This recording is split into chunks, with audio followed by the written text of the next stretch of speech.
Howdy Space Rangers. This should be a bit of a lark, this video. I'm going to read a bit of satire for you first of all, which completely took me in earlier today. Why criticism of communism is misogyny. Socialism or Marxism has done more to advance women's rights than any other movement in the world. Communist countries are some of the most gender-equal countries in the world. The four main reasons, which feminists are still fighting for despite misogynist counter-efforts, are highlighted below. Number 1. Abortion rights. In October 1920, the Bolsheviks made abortion legal within the Russian Soviet Federate Socialist Republic, their decree on women's health care. This resulted in women having access to safe and stress-free abortions.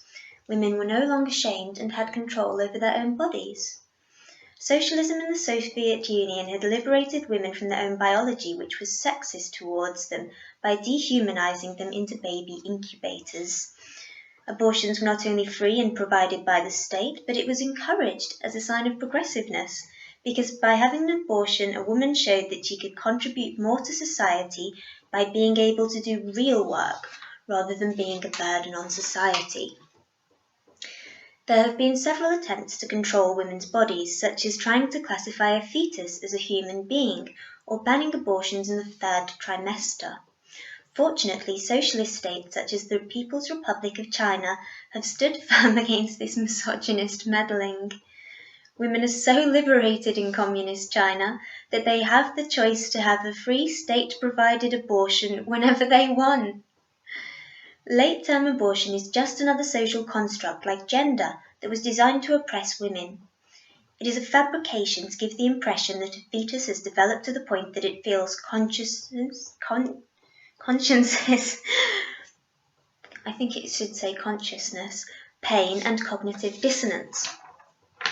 So-called medical professors, such as Jean Wright, MD, anesthesiologist, Savannah, Georgia, specializing in pediatric critical care medicine at Memorial Health University Medical Center, have claimed that a fetus after 20 weeks of gestation has all the prerequisite anatomy, physiology, hormones, neurotransmitters, and electrical currents to close the loop and create the conditions needed to perceive pain.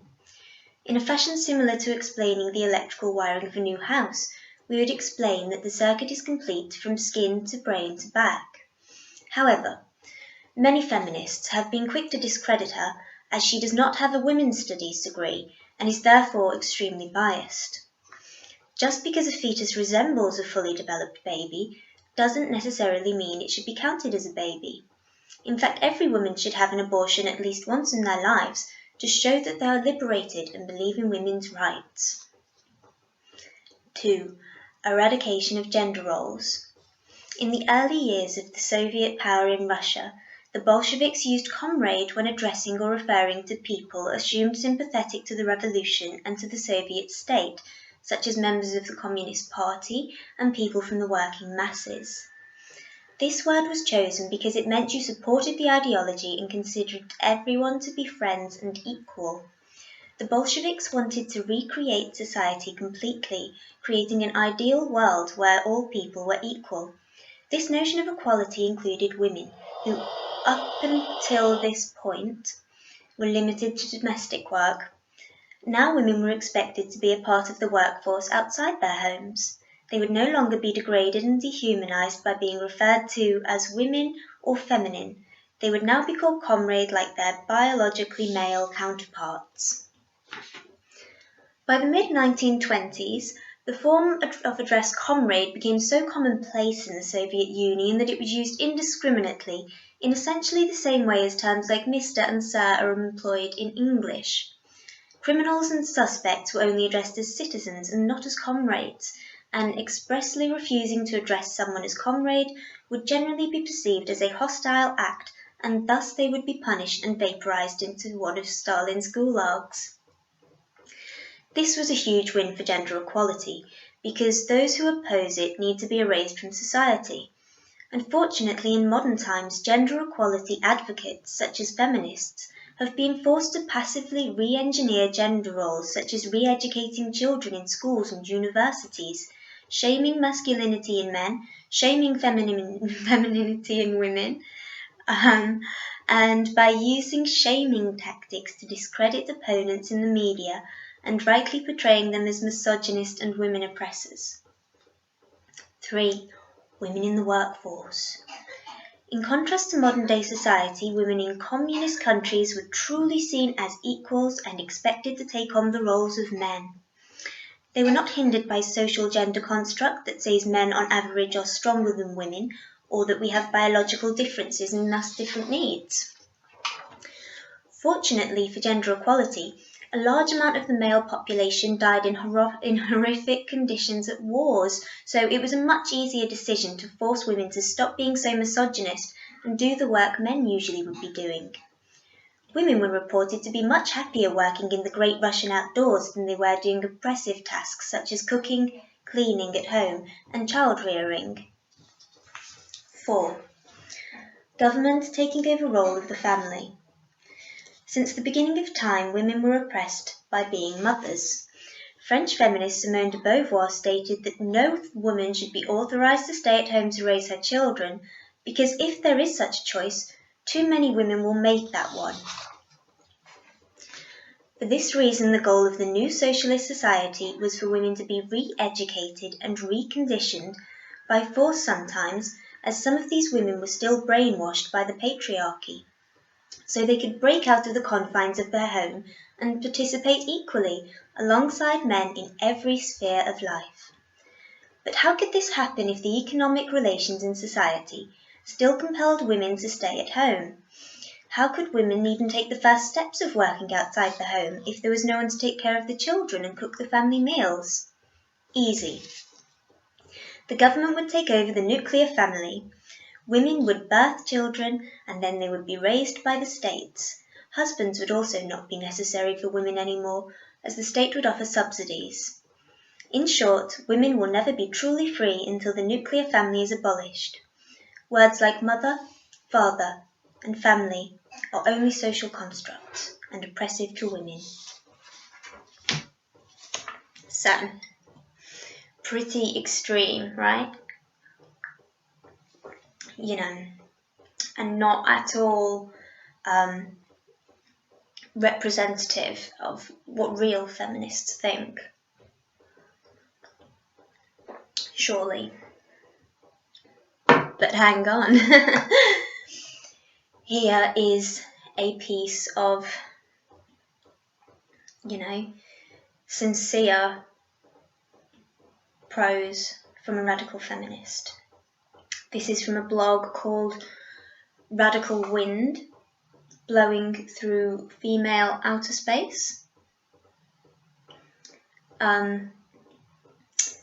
Obviously, I'll link you to both of these in the description. Now, let's begin. I often muse about all the things that we'd need to change about patriarchy if we abolished men's rule over women in the earth. Everything and every single aspect of social organisation is so much the opposite of how it should be. It's dizzying to even begin to think about all the things we should stop or change. Mostly, it's about men stopping from doing harm.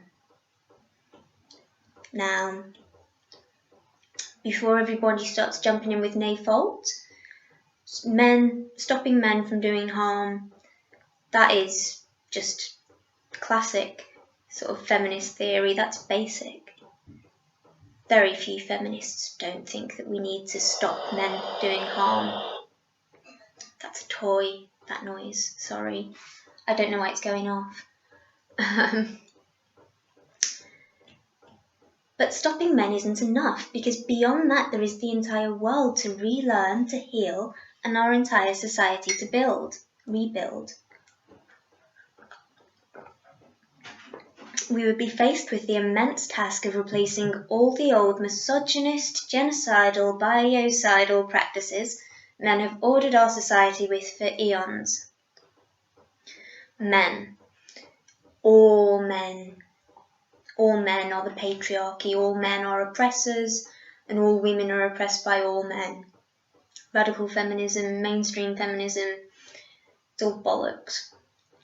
So many of us now are acculturated, cut from land, nature, and from one another.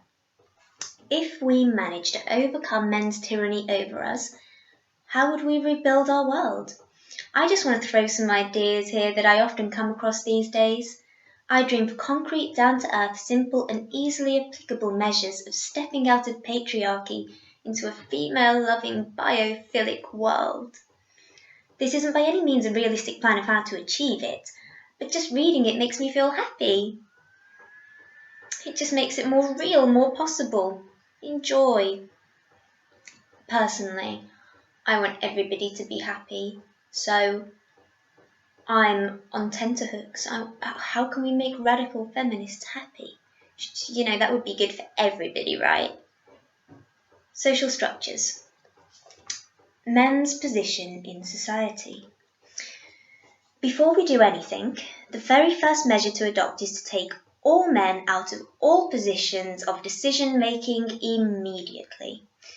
And actually out of any kind of social, professional position, whatever. I mean, we have started that, haven't we, with quotas. So,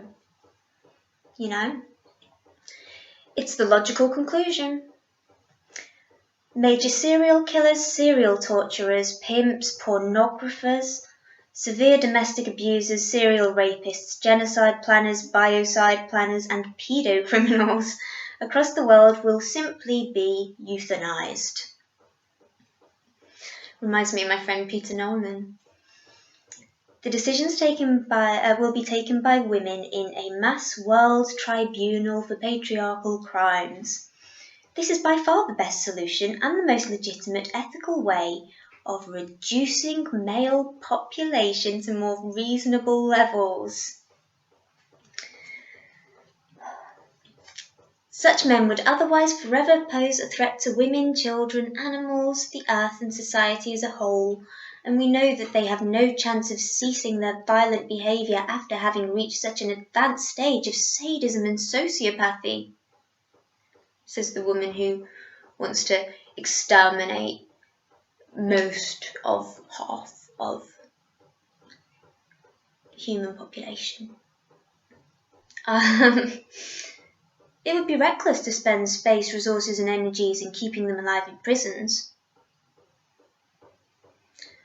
All of men's alive and euthanized. Belongings, property, resources and land will be confiscated from men and handed back to female care and supervision.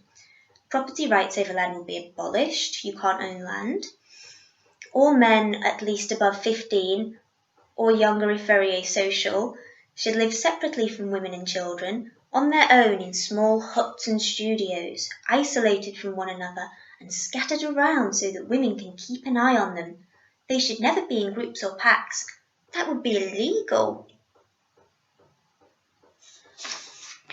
So it would also be illegal for male adults to impose their presence on females, girls and children. Men would have to care for themselves on their own, food, laundry, etc. No male above his age of puberty would be allowed to receive any kind of service from a female. Their life expectancy would probably drop to about 40, but that's how things should be.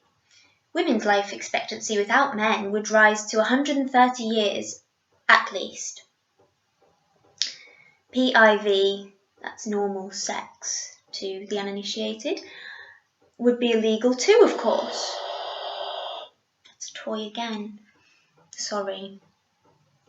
As well as the initiation of any verbal or physical contact to women and girls or boy children, unless solicited by a woman for specific matters. I'm not sure what to do about boy children. Obviously, you know my opinion, but let's say that it's up to the mother to decide what she wants to do before he turns of age to leave the female family circle. It's quite clear to me that this woman's never been a mother, because,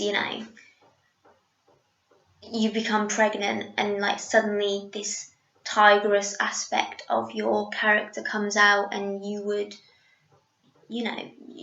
you would have to prize my children from my cold, dead hands if you wanted to take them away from me, my boy children. And, you know, I think that's just a pretty normal response, to be honest. I think, you know, you see that in wildlife documentaries. All animals do that. We're all protective of our children, aren't we? But good luck with that, love. Family, child raising and reproduction. Fathers' rights will cease to exist. There's no such thing as fatherhood. As we all know, it's a myth. Men will necessarily lose all and any power to dominate and control women's reproductive capacities. Sorry? Men will necessarily lose all and any power to dominate and control women's reproductive capacities.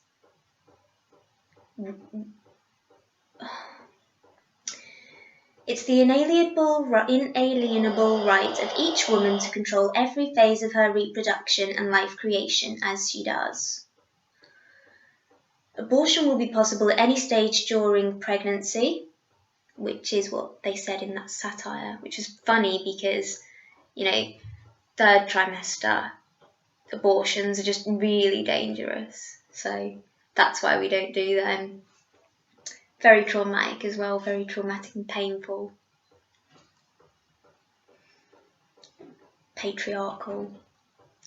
However, there will hardly be such a thing as an undesired pregnancy, since there won't be any men forcing pregnancies on us anymore. Sorry?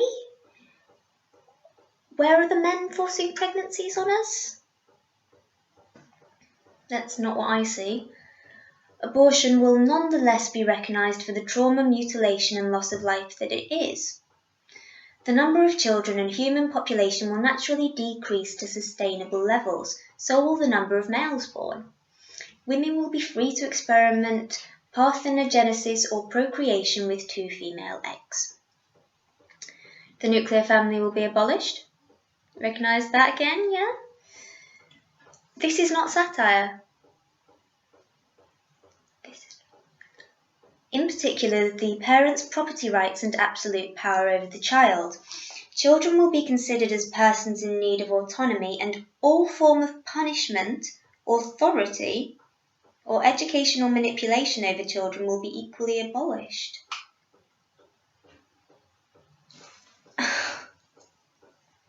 Raising and caring for children will be a collective responsibility for women, and motherhood, childcare, and especially the capacity to be empathetic towards children will be taken very seriously as something that needs to be relearned and studied over years before being fully competent for this immense task. So, I mean, raising and caring for children will be a collective responsibility for women. That's not entirely absurd. That is how traditional societies operate. You know, obviously a lot of the time you have newly married women going to live with their mother-in-law who is in charge of the household. She has all the sons' wives underneath her.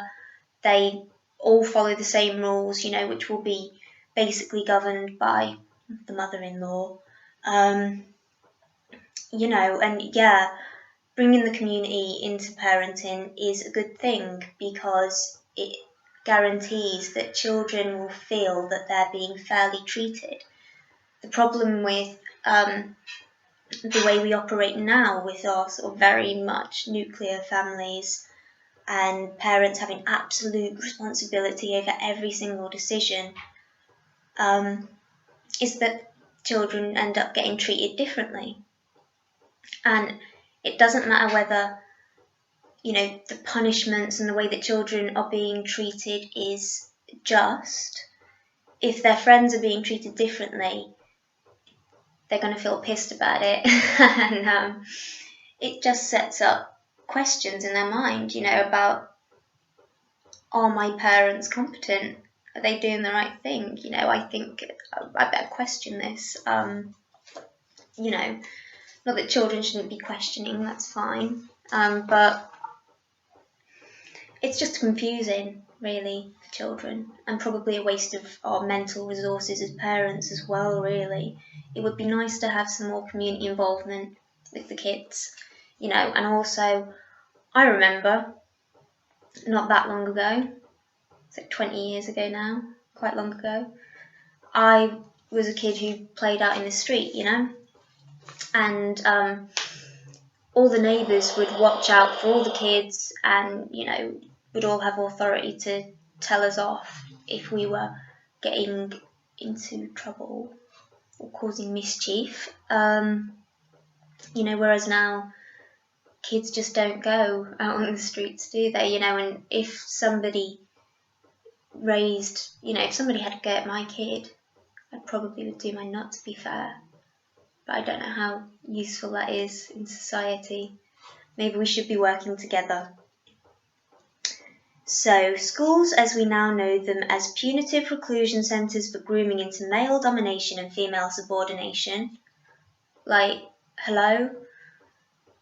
Girls are doing far better in education now, so what is that all about? As well as selection system for elite executors of patriarchal institutions will be abolished. Boys would definitely not be around the girls, certainly not most of the time, and never be on the age of puberty, and obviously, no adult male would ever be allowed near children. It's so fucking offensive. So offensive. Fuck you, bitch. You know, the men that have been in my life, you know, have been so formative and have given me unconditional love and really, you know, confidence as well. And fuck you. There will be no such thing as teachers with positions of authority over children. Guiders could also learn from the children or students as much as the students from them.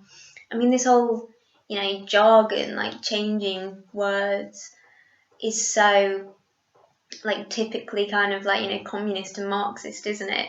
It's like, so fucking what if they're called guiders or teachers, you know? We'd learn anything we want, from languages to sciences to art to music to medicine to building to witchcraft to swimming, etc., without restriction of age or time, as long as it's adapted to our capacities, level and availability. Learning would be autonomous with guidance when needed, instead of enforced and dictated.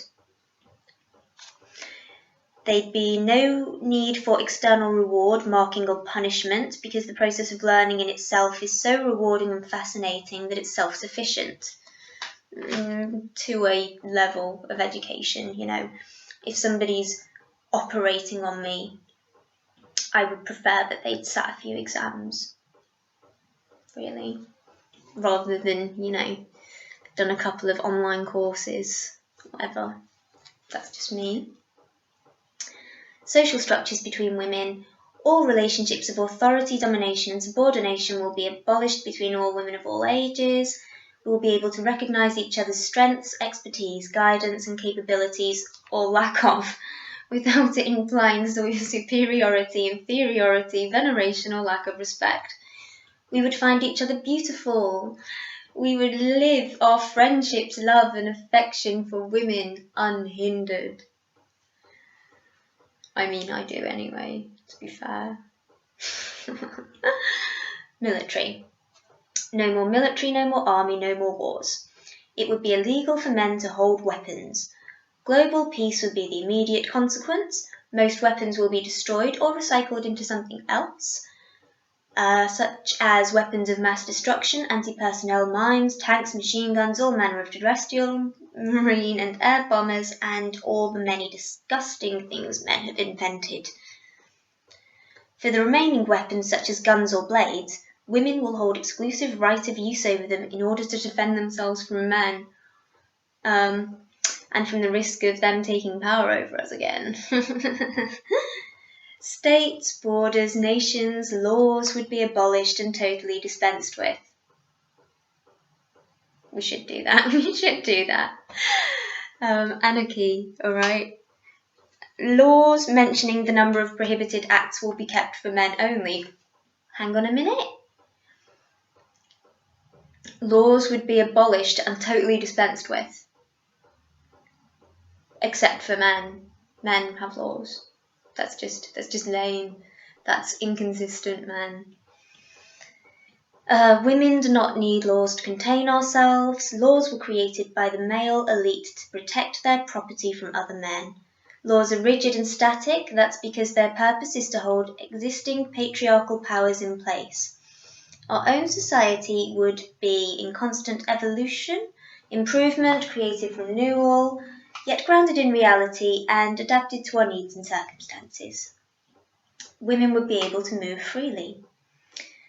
Societal structures and decision-making assemblies wouldn't exceed roughly 300 women, representing no more than themselves. Keeping numbers low for cooperation is important, because the greater the size of the unit, the more horizontal cooperation becomes difficult and requires vertical hierarchy. You see, that's not anarchy, is it? That's like totally totalitarian. No meeting of women, of more than 300 women, and you're free. And anybody that says that you're not free is making spaces unsafe and must be burned. Keeping numbers low for... Oh no, sorry, I read that, didn't I? Possibilities for peaceful, cooperative organisation between women are infinite as long as they respect the individual integrity of every female. The group should never weigh over the individual, but be a source for support and efficient organisation of collective life and space. There could easily be associations of exchange between different groups and peoples in order for women to cooperate regionally and globally where necessary. There would be no limit in age in participation in decision-making for women and girls, which means adapting the format to different ages and capacities. Right, this bit is brilliant. Medicine. Men would be permanently banned from any kind of medical practice. I mean, that is such a good idea. I think definitely after, whatever sort of war it would take to wipe out most, to get the male population down to a reasonable level. After that, what we should do is kill off all male doctors and not let any men go into the medical profession, because when we've got a lot of women soldiers who are injured and stuff, they'll be yeah, but I don't want a man treating me, I'd rather die, literally. So we will gladly die rather than be treated by men. You should be able to get a radical feminist card. I've got a organ donor card. You should be able to get a radical feminist, if I'm about to die, don't let a man treat me card. Shouldn't they do that? Right, all women-hating genocidal institutions such as gynecology, psychiatry, obstetrics, Big Pharma, the torture of living beings in the name of scientific experimentation will be banned. Man's fragmented, objectifying, sadistic view of the human body will be part of history, replaced by biophilic medicine. Yeah, I mean, they really haven't made any advances, It's yeah, obviously, we die much later, and we're much, much healthier, much healthier, and a lot of diseases have been eradicated, but I mean, really what men have done in medicine has been sadistic, and women would have been better off without that. When women were dying in childbirth, and when women, had no reproductive choices, and so they were just fucking pregnant 20 times, and then they reached 40 and fell apart. They were so much fucking better off than when all these bastard men started coming in, you know, and psychiatry as well. I mean, you know, I have mental health problems, and the person, you know, I really hate is my psychiatrist that's like trying to help me understand what's going on. Like, they fuck themselves. She is a woman, but I mean, she has like joined the class of the oppressor, you know. I mean, she's got, you know, wages, which is bullshit. Like, any woman that's getting wages is a gender traitor, as we know. So, where were we? Medical science will no longer be monopolised by a small elite, but available to all at any age where appropriate. The female doctor's role will be to guide the patient in her own healing, never to exercise authority over her or take decisions at her expense. Special healing spaces where surgery is necessary, etc., will be so nice, warm and welcoming that just being there will make you feel better. I mean, you know, that should happen. That's tried and tested science. You know, I think some men might have researched into that. I know it's true. We should do it.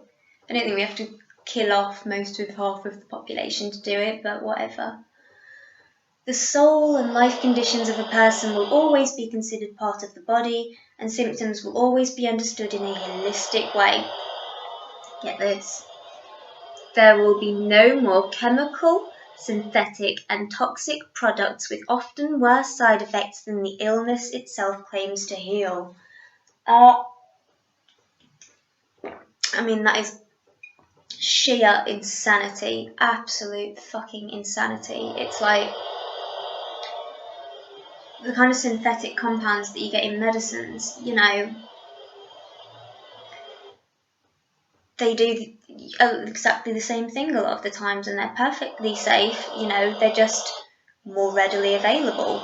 Because a lot of medicines, you know, are derived naturally from very rare substances, you know, so we can make them ourselves, and we do, and it's great because then we can make more people healthy.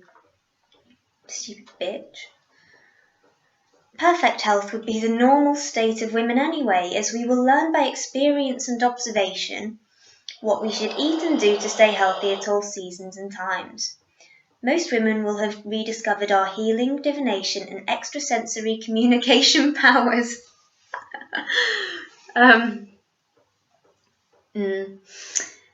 Religion, yeah, patriarchal religions will crumble, but women are spiritual, blah, blah, blah. Economy, which is tied to ecology. Obviously, slavery, man's exploitation of women, men's capitalist systems will be abolished too. The most important aspect of the male economy is that it's based on men's competitive accumulation of resources by killing, destroying, commodifying, taking control over, extracting the greatest possible amount of life, and based on the production of poisonous, addictive, programmed obsolescent goods in order to win the patriarchal game of achieving greater domination over women and girls. I mean, there's no war but class war, okay? It's not all men in on that to achieve greater domination over women and girls. You know, I mean, women and girls are the people who buy most of this shit, right? So, this necrophilic relationship to the world and the environment will be abolished to be replaced by a biophilic, ecological, and economic principle. This will encompass every single process of our life activities, from house building to food consumption to communication, travelling, furniture making, cooking, etc. They will have to be carefully designed and thought out in a way as to never endanger the survival of any species. Just the survival of half of our species. Because, you know, it's different, isn't it? Because patriarchy, will never pollute any environment, never require the use of poisonous non-recyclable materials, never to require indentured labour or exploitation in order to be maintained. This would obviously impact the nature and scale of our activities. Work, exploitation and division of labour as we know it would disappear. It would be the responsibility of each individual or group to sustain herself more or less autonomously. We should learn to observe our environment and deeply understand the interconnectedness of all beings around us. But we're not interconnected with the males of the species, obviously. As well as our own impact before deciding whether or how to transform it. Our lives will have no more or no less value than those of a rabbit, fly, tree, plant, fish, seashell, or stone. I don't go in for that. I see where people are coming from, but I'm going with what Douglas Millett from Cyber Farm Systems has taught me. It's the 3 Ps: people, planet, profit. That's where we need to go in terms of business and economics at the moment. There are priorities in that order.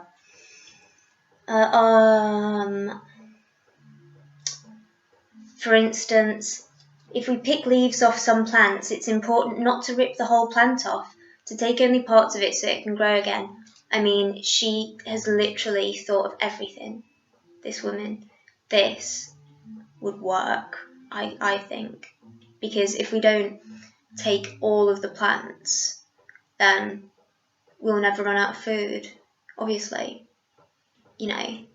Like when you're pulling up the carrots in the garden, just like leave a bit and like it grows back, kind of like earthworms. When you cut them in half, like they turn into, that's what carrots do. So actually, if you cut your carrot in half and then you bring half into the house and just leave it for a few days, that will grow into a full carrot. That's true. That's from my gender studies biology class, feminist biology.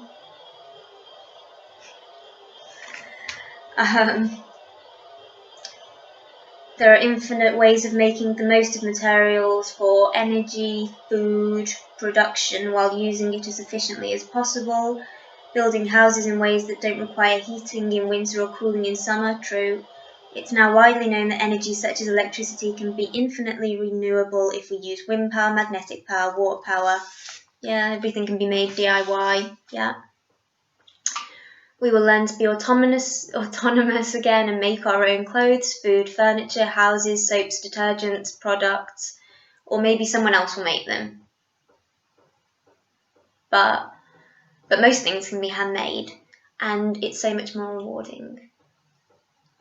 Personally, I'm waiting for some boys to make me robots to make me shit. I definitely want to do it myself, but I want to do it myself with a machine that somebody's made for me, because I'd rather spend my time making YouTube videos and stuff, reading, screwing. Industrial, agriculture and farmer. Genetic modification of plants, pesticides, monoculture, field ploughing and consequent aridification of the land will be considered criminal. So, is that for poor communities, in Africa, some poor women in Africa who've just lost all their men because we've killed them off, and they've got to do everything themselves. If they get caught ploughing a field, they're gonna get fucking arrested. What kind of sentences will we pass for people who do that? Our right to self-sustenance would no more be confiscated by mega food corporations, as they will no longer exist. Agriculture should always be small-scale, local, and as much as possible modelled on wildlife, self-growing, self-renewing conditions. The less work and intervention, the better, true. And cyber farm systems Douglas Millett has designed sheds that can do that, but I mean, it is very patriarchal. It's a misogynistic shed, totally. So fuck that. We'll do something else. We'll just, you know, I mean, we just forage. And seriously, killing animals you've raised yourself on a farm or keeping animals enclosed is cruel. I'm for the liberation of all farm and domestic animals. It's up to them to decide if they want to live with us or not. And they should be able to come and go freely. Maybe after a few decades, after the human population has stalled, male populations decreased, and after we've made serious efforts for reforestation and restoration of wildlife on the earth, it would probably be fairer to hunt animals occasionally. Right now, given the extinction rate of animal species, I find it criminal to hunt or fish. We don't need to eat that much meat anyway. I mean, that's not entirely true. But, you know, my mum was a bit upset with me for posting that blog that I just read to you on Facebook today, because NAFALT, not all feminists are like that, and, you know, she doesn't represent anyone's views.